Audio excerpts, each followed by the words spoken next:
Hey, Husker fans, welcome to another episode of the Husker Big Red podcast with Chris Peterson and Danny Gillette. As always, go Big Red. Welcome back, everybody. It is Thursday, and we are back here for another episode. Like we said, Danny, how are you doing this morning? I'm doing good. It's cold here in Massachusetts, but other than that, I'm doing good. I just hate the winter. But you know what's not cold? The rumor mill. The rumor mill is far from cold, and as a matter of fact, it's ice hot on this Thursday morning. There is a lot of rumors going on around right now, in regards to Nebraska football. So we'll get to that. We'll touch on Tony White, what Matt Rule said about quarterbacks and the transfer portal quarterbacks, which it's been a ton of activity the last few days. Yeah. But before we do that, make sure that you guys, if you haven't already, hit the subscribe button. Make sure you help us out, share our content, get into the comment section, and help us share this channel. We've been growing quite a bit. So if you haven't subscribed yet, please do that so you don't miss any of our future content. So now to the issue at hand. First off, Tony White, when we last talked to you, San Diego State was kind of up in the mix. Now they've hired a different coach, Sean Lewis from Colorado, so no worry there. But there is kind of some blustering about Tony White potentially going to USC. There's been a lot of chatter on Twitter about it. Sean Callahan mentioned it this morning in his kind of weekly report that there's not that it's going to happen, but that there's a possibility of it. So, Danny, how worried are you that Nebraska is about to lose Tony White, its star defensive coordinator? San Diego State, it didn't really worry me, to be completely honest with you.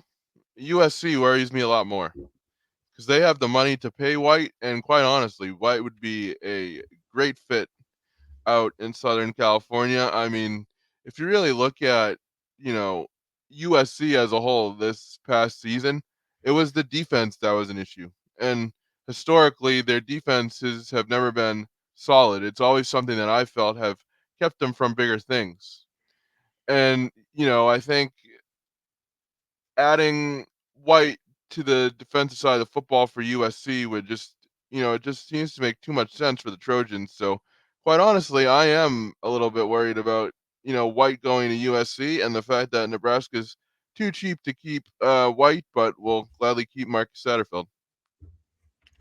We'll see. I mean, if Trev and Matt Rule have any sense about them, they're probably, working on a deal behind the scenes right now. Because I think Tony White signed a 3-year deal that paid him $3 million. If I'm not, I believe that's what Sean Callahan said today. So I mean, That that makes pays sense if him. he's only getting paid $1 million a year this year. Yeah, he needs to be up in the 2 million range. And I saw some Nebraska because somebody, on Twitter you can't trust everything, but there was the 3 million a year number thrown out there, and I saw some people being like, "There's no way that USC is going to pay that much for a defensive coordinator." Yes, they would. They almost Yeah, they would because 100% would. I believe last year before he left for the NFL, Georgia's offensive coordinator was making over $2 million a year. So I mean, if you're talking about a guy that if you're Lincoln Riley and you really think that this guy's gonna be the missing piece, then yeah, they would. I don't know if they would pay $3 million, but definitely they would easily double his salary right now. So Nebraska really needs to make sure that they keep Tony White, because it's like I said, it's understandable to lose him to another head coaching job, but to lose him to USC, especially since USC's coming into the Big Ten. I mean, so essentially you'd be losing him to another team in your conference. Like you have to be able to step up and pay him. You just have to. And on that same point, when Matt Rule's talking about the transfer portal quarterbacks, and how much they cost or whatever. Like, I get it and it sucks and it's against the rules and all that type of stuff. But you know what? If he wants to win here, then they need to pay up, and they need to pay up now, because like Will Howard ain't walking through that door without money. You know what I mean? And none of these guys. I mean, maybe they could get Blake Shapen for less than $1 million, but like this program means too much. And there's no reason that Nebraska should be playing on the cheap here. And if you're, especially in the Big Ten, with all this money that's going to be coming in, I mean, they're revamping all these stadiums. Like, get with the program here. Like, if you want to be a big time college football program, you got to pay the money, and it starts with Tony White and the quarterback position.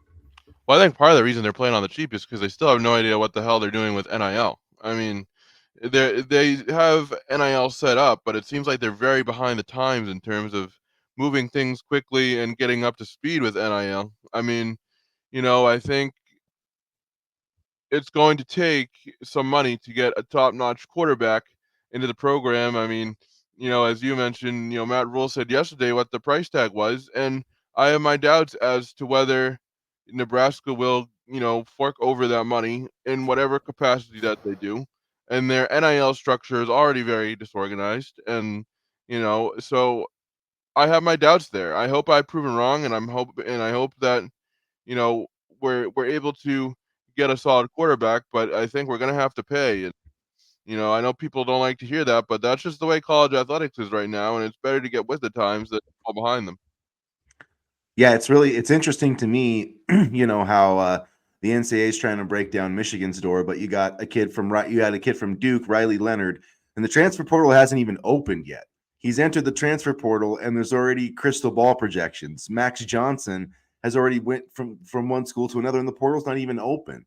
So it's like the NCAA is not everybody's tampering, everybody's paying for players. The NCAA doesn't care, and so Nebraska, you either need to get with it or you're not going to be able to compete in this conference. Either you want to be, Northwestern, or you want to be like, Ohio State, because that's what, you need to, that's what needs to happen.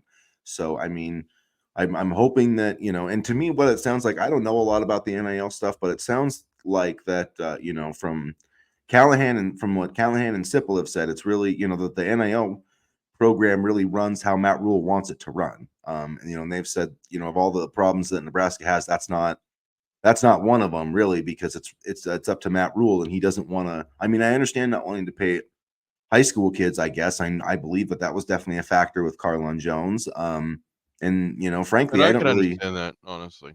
Yeah, and I also, though, I don't necessarily agree with Matt Rule saying like, oh, if kids are going to take visits elsewhere, we can't keep them committed because we're over scholarship. That doesn't make any sense to me. That's just Well, it's I like. think it's the thinking that if kids are going to take visits, then they can't waste their time because they're already missing out on recruiting by you know hoping that this kid stays. And especially if Carlin Jones, for example, visited Ohio State, I mean, you kind of have to figure in the back of your mind that he's probably going to go to the Buckeyes and not stay at Nebraska. So I can understand that, just because they recruit so quickly and they, identify talent so quickly, that if kids are already taking visits to other big name schools, that, let's be real here, you probably know you don't have at least a shot to contend with in terms of recruiting. Then I totally get, cutting ties and moving on, because especially with the way this conference is going to tread next year with all these competitive teams, you could be missing out on somebody else. Yeah, I mean, I do agree with that, and I get the point of it, but it sounds awful Brian Kelly and Dabo Sweeney to me. Like, oh, if our guys take, like they've had these no visit policies, and I just don't think that it helps you, and especially in this new age of recruiting. It comes off the same as I mean, like honestly, Matt Rule sitting up there, complaining about how much it's going to cost a quarterback. That did not do Nebraska any favors on the recruiting trail. Like, it just makes you seem like you don't want to pay players and that you're against it, and that you don't think that it just like don't sound like Dabo Sweeney up there, man. Like, that's the last thing that you want to do. So I don't know why he's even talking about it. It's like he's complaining about it. I just like either like figure out what you can get on a quarterback and go do it. Like I'm not really sure why he's bringing it up in a public forum like that. Well, I think it was a message to the powers that be to pony up, or get ready to maybe spend some money, because we need a quarterback.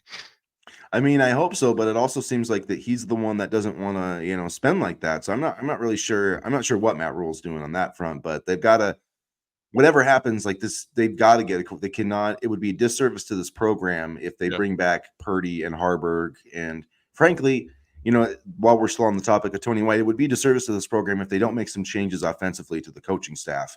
I agree. And, he said yesterday that, Coach Rule, that Satterfield was supposed to coach tight ends, not quarterbacks, and they need to make that happen. I'm not saying that Josh Martin didn't do a good job this year, but he was hired to be an analyst. He's paid less than $200,000 a year. They need to make him an analyst again, and they need to go find a real quarterbacks coach, because unless they do that, I really don't, that like the offense did not work this year. The quarterback play was terrible. It was among the worst in college football, and there needs to be some accountability for that, just to like plow forward into the next season without getting a better quarterback or a different coach. To me, is just that's the definition of insanity. Well, I think originally they wanted Jake Peets to be on the staff last year, and then that Mhm. kind of fell through, and then that kind of left them without a plan B. Yeah, and they need to get someone like that, in my opinion.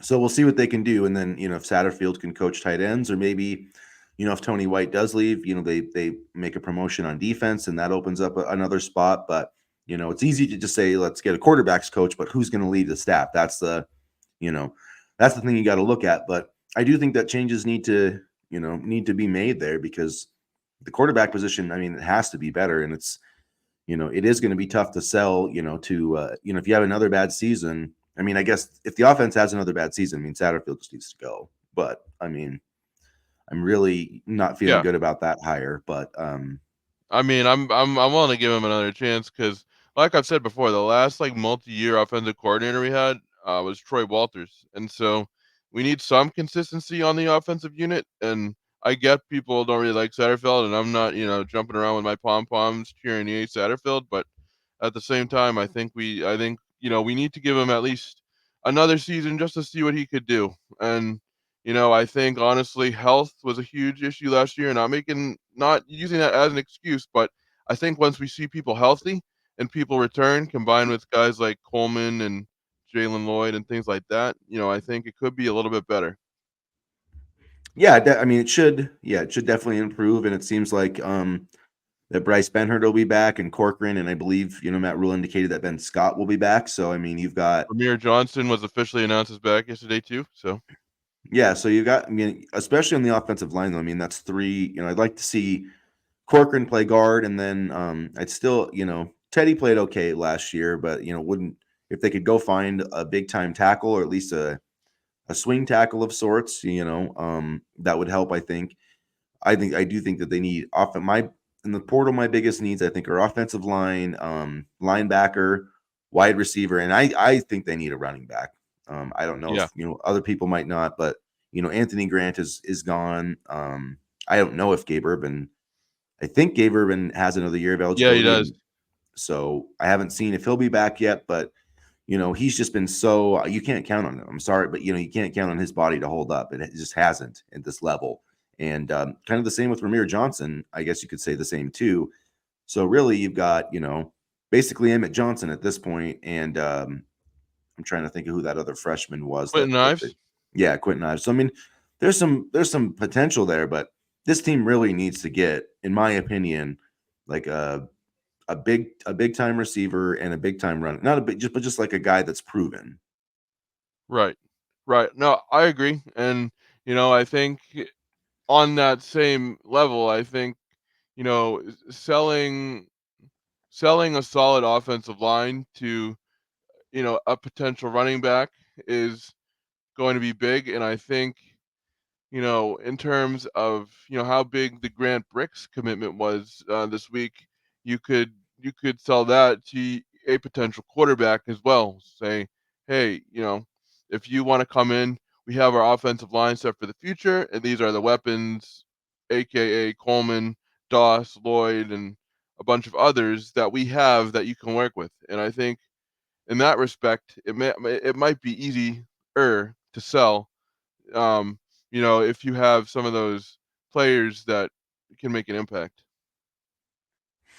Yeah, it definitely does, I think. And I did want to spend a good chunk of time here too, talking about that quarterback position, and a bunch of guys obviously have hit the transfer portal that, could be of interest to Nebraska. And it's interesting too what Matt Rule said, because he talked about having, like, bringing in a multi-year guy, which is, again, I don't necessarily agree with, but like, if you can find a guy that can play well for one year, and kind of bridge the gap to Danny Kalen or some other guys, I'm not saying I wouldn't want a multi-year guy, but like, you just need to go find a guy who can win you 6 games next year, because I'm not sure that that guy's on the roster, and this team can win more than 6. This team should be able to win about 8 games next year, but they need somebody at the quarterback position that can actually not throw the football to the other team like 4 times a game. And I mean, We're like, asking for the we bare joke minimum. about it, but yeah, but that's what Nebraska did. I mean, how many was there against Iowa? Because I mean, there was 3 turnovers in that game, I Yeah, want to say. there was I a mean, fumble, and then there was an interception at the end, and then I think there were 2 fumbles and an interception. if I'm Yeah. not mistaken. Yeah, yeah, And because Chuba fumbled the other time. I mean, so it's like, dude, you guys just. I mean, if this team could turn the ball over like one time per game, they would have like legitimately if they had a good quarterback this year, if they had like a Blake Shapen or a Will Howard or somebody like that, they would be playing Saturday night. That's yeah, 100%. Like, there's no reason this team shouldn't be playing in Indy on Saturday night. There's no. I mean, that Iowa team that made it is just garbage. I they're mean, gonna get rolled. I don't know about that. I mean, I think that they're crappy enough to make it a tight game. I don't really know, but Nebraska should not have won 5 games this year. And like Matt Rule can say like he likes Jeff Sims and he's happy that And I just another thing too. Oh, if Jeff Sims would have got here and we would have had an easy schedule, he would have got going better. It's like, come on, Matt, what are you talking about? Like, either you can play or you can't play. It does not matter. If you start off against so and so state, you know what I mean? Just like Well, he's not Jeff gonna throw his Sims. players under the bus during a press conference. I know, but just some of the stuff that he says to me comes off as just a little ridiculous. But I mean, he's not gonna like. I mean, we've had a coach that's throwing his players under the bus during a press conference, and that didn't work either. So I no, can, and I'm not saying yeah. that, but I just the idea that like if Jeff would have started against Northern Illinois, that this season just would have went, if that would have been our first game and that, this season would have went swimmingly. Like, I just don't think that that's believable on any level, like playing a cupcake team first doesn't make you all of a sudden know how to take care of the football. You know what I Although mean? it That's does all I'm suck saying. opening against a conference opponent. It does. That honestly does suck pretty bad. We've done it for what? Let's see, 1, 2, 3 years in a row now, at least. Yeah.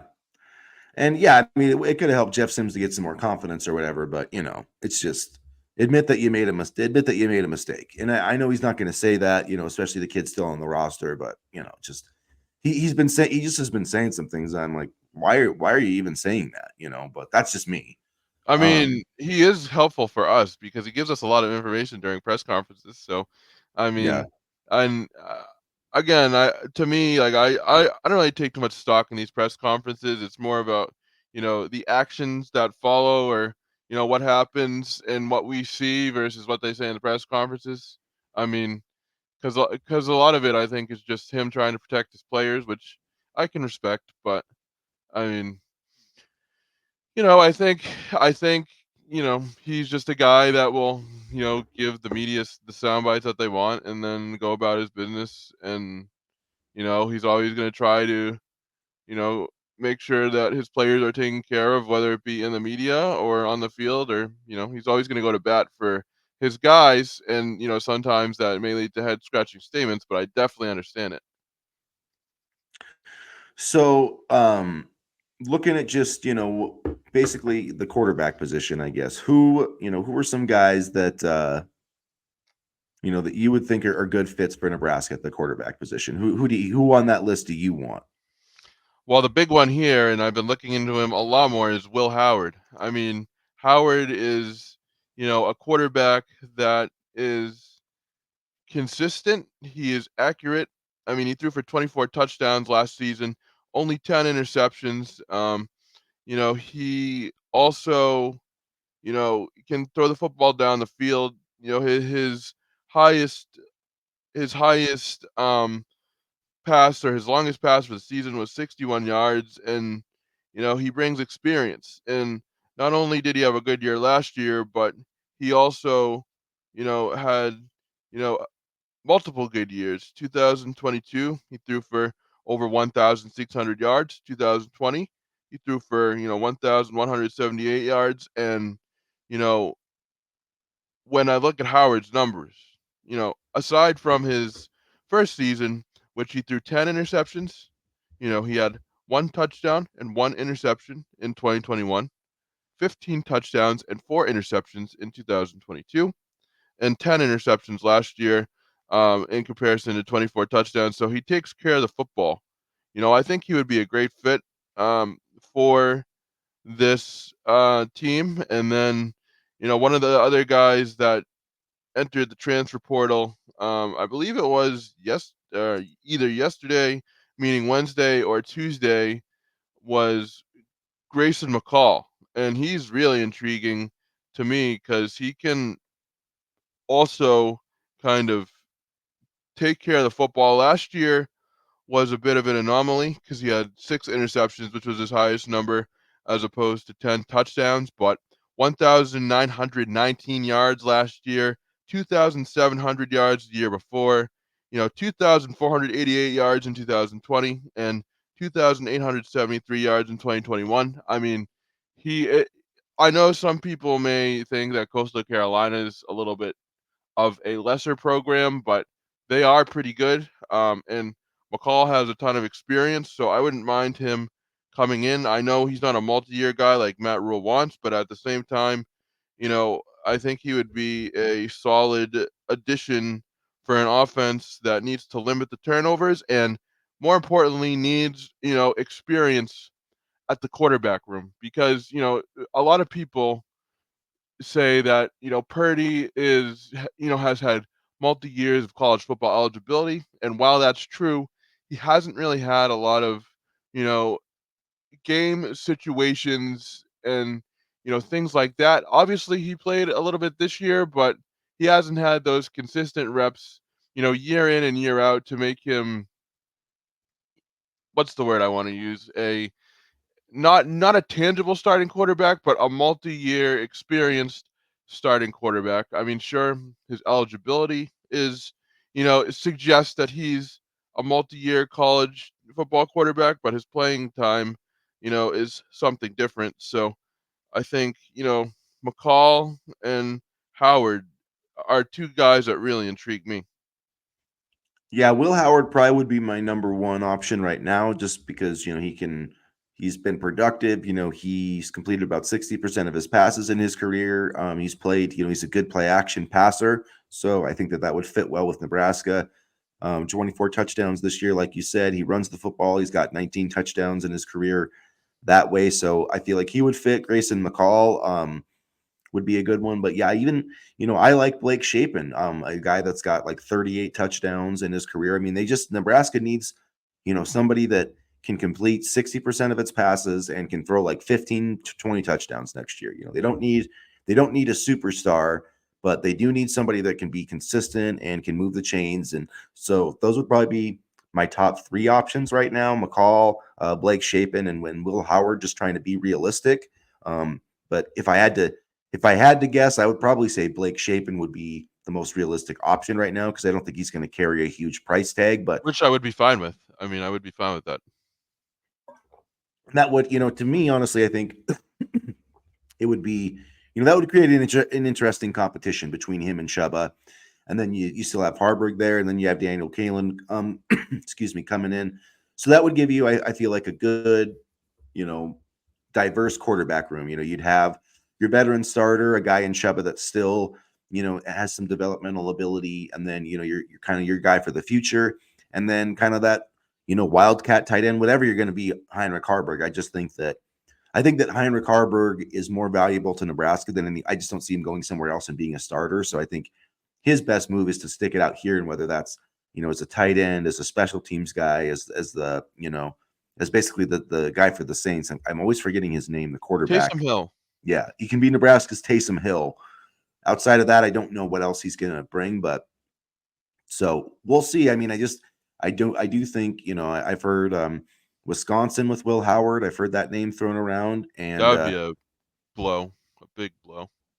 and what's interesting it's just because, like he said, he wants to play for a winner, and one team I think to keep an eye on in all this is going to be Michigan, because and it's going to come down, and they might be in a disadvantage because they're going to have to wait till JJ McCarthy makes his decision. But like if he leaves, then that's going to be a starting job. I mean, for a really good team, and a kid like Will Howard, I think would be, with his ability to play action and run a little bit, he'd be perfect there. So like, that's why, I don't know, Nebraska's, you got to act quickly, because there's a lot of other really good options out there for these guys. So next week we'll see what happens, but I would honestly love for Nebraska to have a quarterback transfer locked in before Christmas. I think that's the best way to go. Well, that's what happened with Casey Thompson, if I'm not mistaken. He, signed to Nebraska, committed to Nebraska like the week before Christmas, I think. So, I mean, yeah, I would love to see them act quickly, because if you don't act quickly, you snooze, you lose. And so, I think quarterback is obviously a priority position. I understand that people, even a guy like Tyler Van Dyke, who I wrote about yesterday on HuskerBigRed.com. I mean, people are saying, "Oh, he's turnover prone and things like that," and he looks like he throws a lot of interceptions, and last year was a bit of an anomaly. Covering Miami as well. I mean, I got to see he kind of looked disinterested at times, and things like that. He would make poor decisions with the football, but prior to that, you know, he was the 2020 ACC Offensive Rookie of the Year, and he took good care of the football in his past 3 years. So maybe even a change of scenery, in Lincoln would do him some good. But there are a lot of options out there and a lot of directions that Nebraska can go in. It's just about they can't miss on this transfer portal quarterback. That's pretty much the only guarantee here. Because if they do, it could make for another mess. Yeah, Van Dyke. Yeah, I would be interested with him, but yeah, it's gonna, we'll see what they do. I think if they're gonna try to, bargain shop, then you get what you pay for. So we'll see. But I do think that a lot of these guys that have entered in the transfer portal in the last few days, would be an upgrade. So North Carolina and Notre Dame have already got their quarterbacks. So hopefully Nebraska will get on it and make sure they lock up theirs. So at that point, I think we'll be kind of wrapping up here, you guys. So make sure, like I said at the start of the show, make sure that you hit the subscribe button. Get in the comments, let us know what you think about who Nebraska should be targeting at the quarterback position, and we'll be back. We're going to do another pregame, even though we don't have a game. We'll do a chat on Saturday morning. Sorry, you guys, but even though I It's was such a bummer. No still in game. game mode, but we do have a big game on Sunday against Creighton, so we can talk some Creighton basketball. We'll talk, I'm sure, some more Nebraska recruiting and transfer portal stuff. I'm sure that'll be a hot topic for the next couple of days. So make sure you're checking out HuskerBigRed.com, you guys. We have a lot of updates there as well. And as always, go Big Red. Go Big Red.